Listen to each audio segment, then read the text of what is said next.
My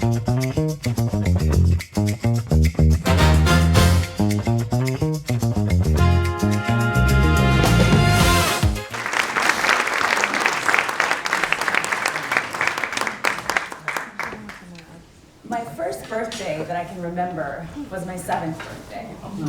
Maybe because it was my golden birthday, 7-7. My mom made a big pot of Kraft macaroni and cheese, and my dad fired up the grill for hot dogs, charcoal grill for hot dogs. We drank red Kool-Aid. My friends from the neighborhood, Mark, Kara, and Molly, all walked over to my house from their backyards just a stone's throw away. It might have been my 5th or my 9th. They were all pretty much the same. I grew up in a town called Eau Claire, Wisconsin, in a place that they call the Heartland. My dad always called it God's country. Summers as a child meant riding bikes all around town, playing with kids until the streetlights came on, running through sprinklers, and getting popsicles out of anyone's freezer. Summers also meant visits to my grandmother. In my memories of my grandmother, I can find her in one of two places: in the living room chair reading her Bible, or the kitchen. As a child, I watched as my grandparents and my parents turned humble ingredients into feasts. My family was among the millions of Americans who lived paycheck to paycheck. And so as a child, I understood from a very young age that a discounted loaf of bread, some peanut butter or bologna, a dented can of beans or a dented can of corn can go a real long way. Only looking back can I see that these patterns in my childhood paved the path for me to become an anthropologist who studies food. Sometimes it's wild to think that I've built a career doing exactly what I love.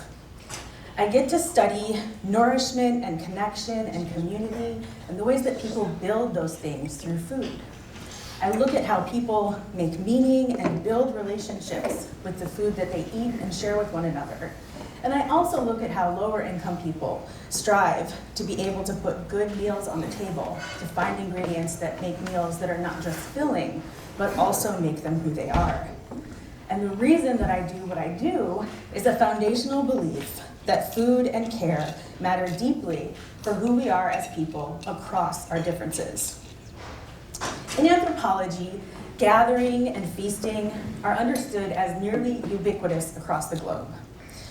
By looking at feasting, we can see clearly that food is about so much more than nourishment and calories. Food is social, often linked to spirituality.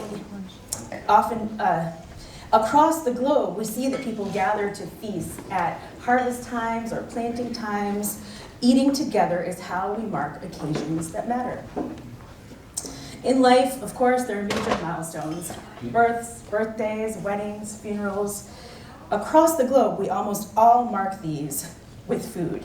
Anthropologists think of these as rites of passage. There are stages in our life where we move from one stage to the next. Most of the time, we mark these with sharing food in gatherings that create what we call collective effervescence, a charged emotional energy that renews solidarity and makes us feel like we're more in community than we are in our everyday lives. Feasting is essential, but in conditions of scarcity, like the ones that I study in Eastern Cuba and in South Central Los Angeles, feasting might become illogical. It doesn't make a lot of sense to spend money on food when you don't have much money. But I watched as time and time again, the people that I worked with insisted on gathering and feasting, even if it meant economic sacrifices. One of my first fieldwork experiences involved joining a friend who was studying a community of Haitian voodoo practitioners in Eastern Cuba. We spent the night drinking cheap Cuban rum and eating soup jumu, a humble pumpkin soup. I gathered with a group of strangers, partying until the break of dawn, and I felt firsthand that collective effervescence with super humble ingredients. My book about Cuba opens with the story of Amalia. Amalia really wanted to make hallacas, which is a local version of tamales, for her niece's birthday. She was set on teaching her niece her mother's recipe, which had been passed down from generation to generation. She had heard there was corn in the markets, So we set out together in the hot summer sun, going from place to place looking for corn. We walked and we walked and we walked from formal markets to informal markets to people selling food out of their homes, only to find that corn had just sold out at the one place that had it. It was a story of perseverance, but also defeat. And perhaps Amalia could have made something else, but she was super insistent on making those hallacas because the specifics of food and family and feasting mattered so deeply to her. Or take another case from South Central Los Angeles, where I've been working with a woman named Queen.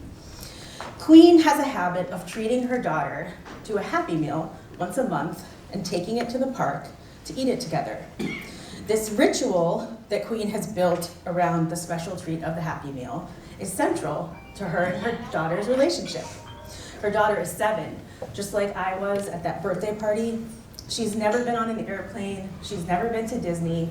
Her magic happens when she's eating that Happy Meal with her mother in the park. And despite the fact that Queen knows that other parents are judging her for feeding her daughter McDonald's, she maintains this love-filled ritual within her means. Queen's story gets at something that I see as a problem within our society more broadly. And that's the idea that somehow low-income people are undeserving of these kinds of feasting or of joyous and indulgent food consumption.